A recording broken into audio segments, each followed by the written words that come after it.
ginagawa mo dyan? Wala. Sige na.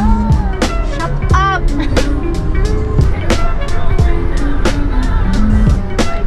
This is from Natural in the shade Nazaria. It's so what?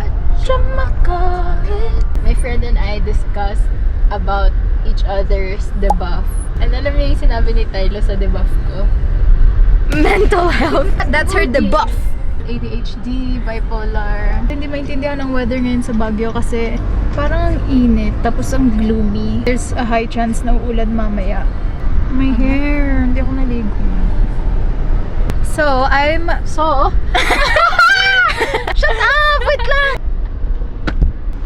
Bababa ka na? Ano ka na? Anong bababa? Saan? Sa ulam! Can't afford right now, guys. The bills are like building. I'm gonna try to get my phone fixed and then magka-canvas rin ako ng flowers. Just because hindi ako mapakali. Sabi ni Zoe sa akin, matanda ka na. We're going to school pa rin. It's embarrassing. Na People will make fun of you. sa aming magkakapatid. Na-pressure siya kasi yung lola namin tinatawag siyang doktora. And our lola is dead. Hindi na daw siya tutuloy. Camille, ikaw nagsasabi sa akin na tumuloy ako tapos Excuse me, ikaw naman nagsabing hindi natutuloy. Ikaw nga kasi. Just go after mo ko ihatid.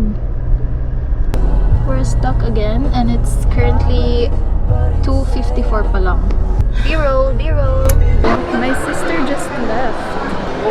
Actually, wala naman akong gagawin dito sa SM. I just needed yung data ng kapatid ko. So, tsaka ayaw niya ako ihatid sa Mabini. I just realized kailangan ko rin lang mag-withdraw. Saan ba ako mag-withdraw?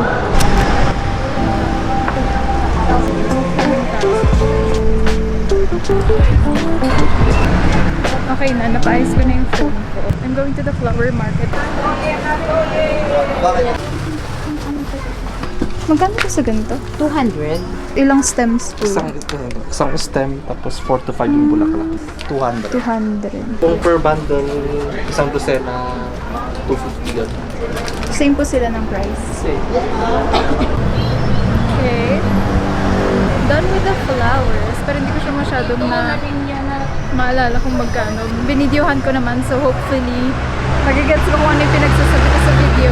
Next na titignan ko is pagkain. Ano my love?